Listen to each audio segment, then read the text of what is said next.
A few days ago, I told my students I was going to be giving a TED Talk, and they had two responses. The first was, that is super cool, right? So would you agree? Super cool, right? Woo, yeah! And so I went from being kind of the geeky professor to still being a geeky professor, but being able to do something really cool. The second reaction was, we want our voices to be heard. And so what I did was, I just asked them for a minute and a half just to take out a sheet of paper. And I said, I want you to write down something, you know, if there is anything that you would change about the way your parents communicated when you were growing up. And the second question I said was, I want you to also think about something that you appreciate about the way they communicated with you or with each other growing up. And this was one of the responses. I mean, keep in mind, this was written in a minute and a half. My parents never got a divorce, but I always wished they had. Even when they were both cheating on one another to get back at each other, or when child services got involved, or when all the friends and family encouraged them to end it, they still held on. Now I'm 19 and scared to believe that anything lasts forever. Every relationship I go into, I constantly remind myself that in a month, or a year, or whatever, I'll lose them. I wish my parents had just ended it back when me and my brothers were little, that they hadn't made me feel like their love-hate relationship with each other was more important than us. However, they always reminded us that we were loved and that we mattered, forever and always. And we still stayed strong when it really mattered. I love them both.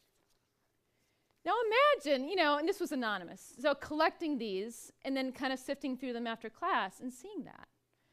You know, and then I kept sifting through thinking, you know, and there were a bunch of them. There were really, really sad cases. The majority were super positive. Let's keep that in mind. You know, but it really made me think as a professor, you know, looking across at my students, I was kind of dumbfounded because we talked about divorce and conflict for like a class period and a half. Not once did it ever occur to me that a student was feeling that inside. And I think a lot of parents face a similar situation where they look at their child and they think their child is okay. And most children are. But inside, they might be feeling something very different. And they don't talk about it. And so parents just don't know. So today, I want to give children of divorce a voice. So like I said, I don't have any fancy PowerPoint slides. I just have their voices. And some research thrown in. In particular, I want you to see divorce through the eyes of the adolescents and young adults who've experienced it. And I often get asked the question, so what impact does divorce have on children? And my answer is always, it depends. It depends upon a host of complex circumstances and situations, and children really vary in terms of how they respond to divorce. Some children actually fare a lot better if they're removed from a really conflicted, turbulent environment. And other children fare really poorly. And then other children aren't affected at all. Divorce does have, for most children, a short-term impact. Most children of divorce suffer from lower self-esteem, anxiety, depression, less quality contact with their parents, their standard of living decreases. And a lot of times, you know, these short-term effects actually linger into adulthood and have long-term effects. You know, some children continue to have psychological difficulties. Children of divorce, on average, tend to have less satisfied relationships with their parents later in life. They have more difficulty in their romantic relationships, and they're much more likely to get divorced themselves. And at this point in the lecture, the children who are from divorced families, the students, want to get out and walk out. Because it's like, great, I'm screwed. Is there hope? And yes, there is. Because research actually shows that the differences, or the effect sizes, between children of divorce and children of parents who stay married are very small. Primarily because there's a lot of variance in how children respond to divorce. But what's really interesting, Paul Amato, who's a sociologist and one of my mentors, actually showed that these effect sizes, actually these differences, might be getting bigger, not smaller. He did a meta-analysis where he looked at hundreds of studies from the children whose parents were divorced in the 70s and 80s and 90s. And it was really high, the effect of divorce on children in the 70s, decreased in the 80s, and increased in the 90s again. So it's kind of perplexing. Divorce is common. It's less stigmatized. So why would the differences between children of divorced and non-divorced families be increasing? And Paul Amato, one of his suggestions was, well, maybe it's because the reasons for divorce are different than they used to be. When people got divorced in the 1970s, it was because there was a really bad marriage, right? Adultery, all these other things, and they really needed to get out of it. Today, people are getting divorced for personal happiness. And that could really bother children, right? That's not enough. People are getting divorced too easily. When I ask my students, well, what do you think? They actually argue it's because children are closer to their parents now than they ever have been. When I think about my generation, and I just turned 40, I'm going to admit it on the web. Woo, just turned 40, right? But I think my generation and older, we talk to our parents like on a Sunday night once a week, and that's good. Good kids. And we say hi and, have good relationships. But those of you who are college students, how many of you talk to your parents once a day or once every other day? Yeah, the vast majority. Whenever I ask my students, classes of 100, 90% of them talk to their parents at least once a day. Text messaging, the phone, whatever they use, they talk to their parents a lot. And they feel extremely close to them. Times are changing, partially due to technology and other things. But it might mean that when divorce happens, because they're so close to their parents, it hurts them more. So setting that aside, though, those effect sizes, those differences are still very small. So divorce matters. But what I want you to remember today is this point. There's one variable that determines more than any other how well children function after divorce, and that's parents' conflict. I would say that the most profound finding on divorce in the past 4 decades is that parents' conflict is more important than divorce per se in predicting how well children function. In fact, children whose parents have a lot of conflict and who stay married, those are the children that actually have the most difficulty psychologically and have the most difficulty establishing satisfying relationships later in life, not the children necessarily whose parents divorce. It's not so much about the divorce as it is how parents relate to each other. Most people who've been married for 50 years are happily married, thank goodness. But there's a subgroup of those people who've been married forever who really just don't like each other. It's sarcastic, I know it's dark. But I kind of wish there was a special section of the Hallmark store for them. You know what I mean? Because the Hallmark is always so flowery and beautiful, but there should be a card that says, you've been married for 50 years, but have you been happy? Again, dark, I know. But there are those subgroup of people who simply don't believe in divorce. And I'm not saying that you should go out and get a divorce. I'm not an advocate of divorce. It's really painful, and I do think people get divorced way too easily. But parents also need to know that the way that they fight affects their children's bodies. I remember a long time ago, I was doing field research and went into families' homes, and I was spending anywhere from 4 to 7 hours in their home. And I was interviewing and surveying, all the kids and the parents, everybody in the home. And I remember sitting on the couch with a child, Nate, who's 12 years old, sitting on the couch with him and asking him about his parents' divorce.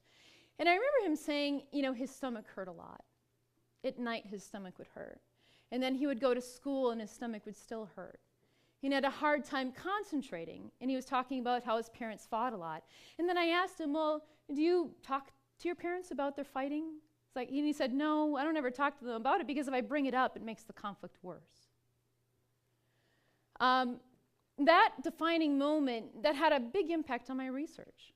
I walked away from that interaction with that child thinking, I got to do something different, other than self-reports, or surveys, to try and show parents, look, the way that you're fighting is affecting your children's bodies.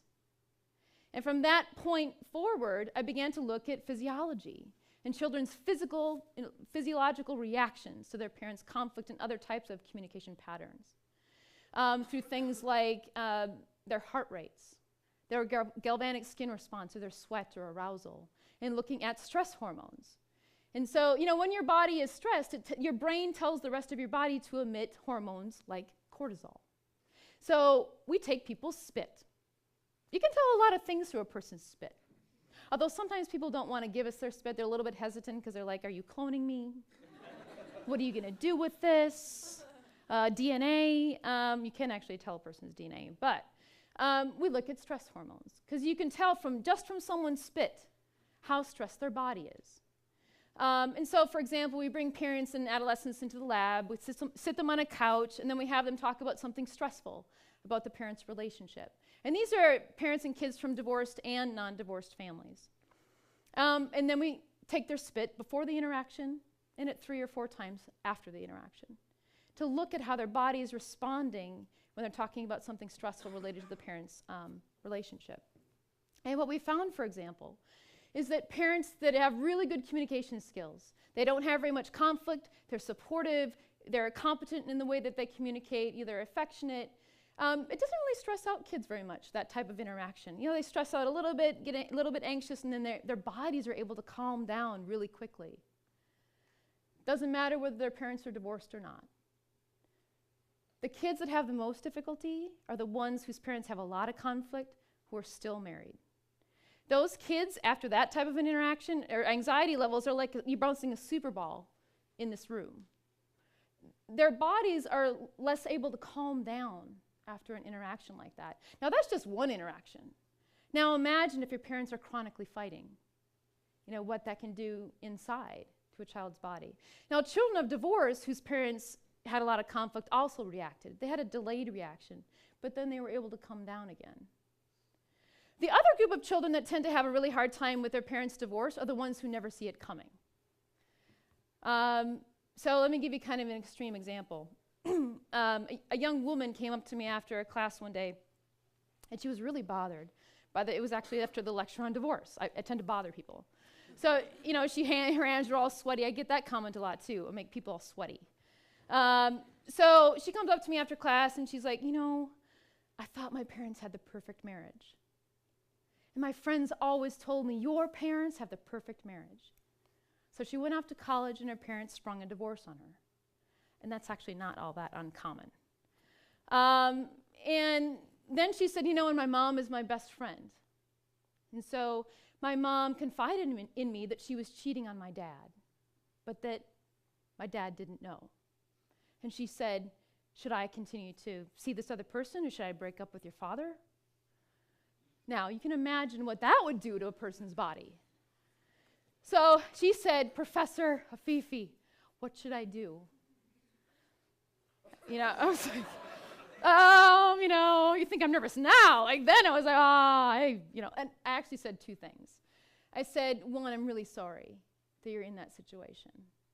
Number 2, I said, why do you know this information? I said, that's a lot of weight for a college student to have that type of information. And I said, you know what? You should be worried about what you're going to wear on Friday night. You should be worried about getting good grades. You should be worried about going out with your friends and what type of career you might have.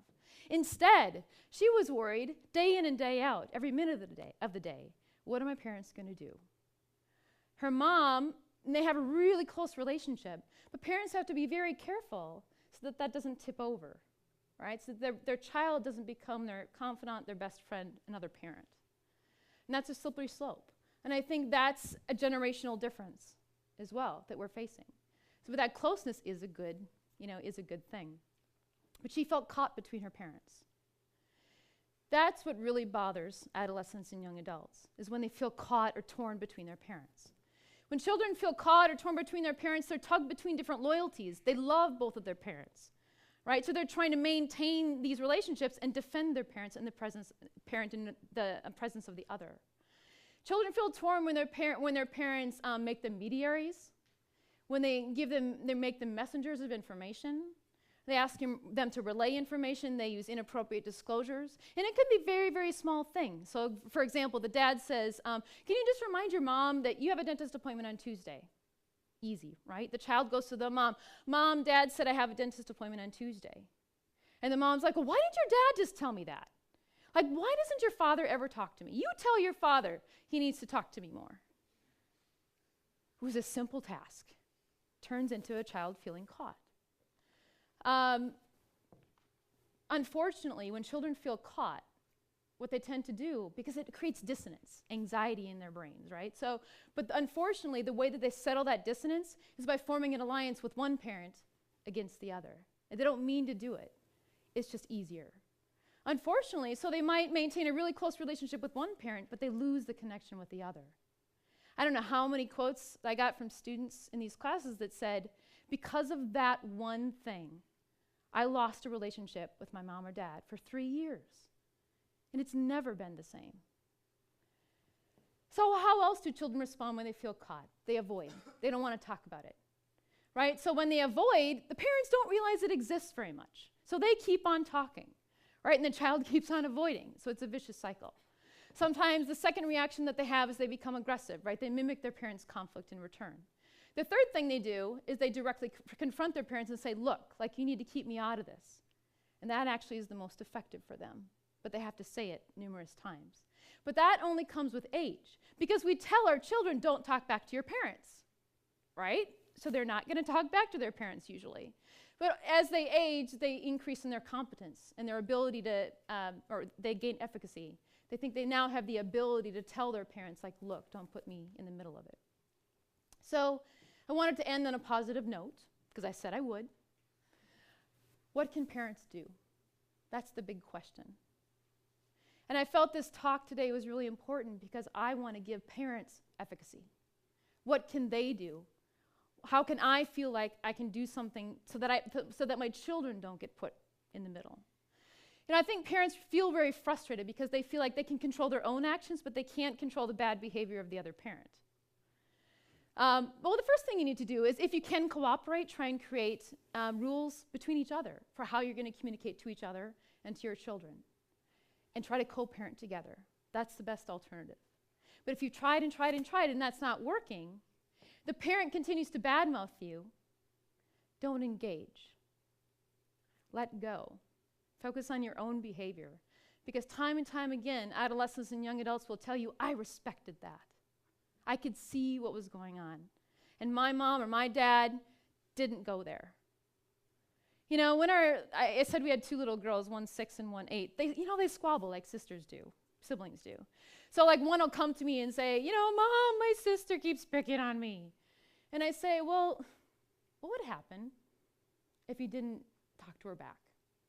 Really, what would happen if you didn't engage? Just don't fight back. She's going to get bored, right? Same thing happens with adults. If you don't engage, your behavior can actually affect the other behavior. Because it's not a game anymore. The second thing is to figure out where the emotions are coming from.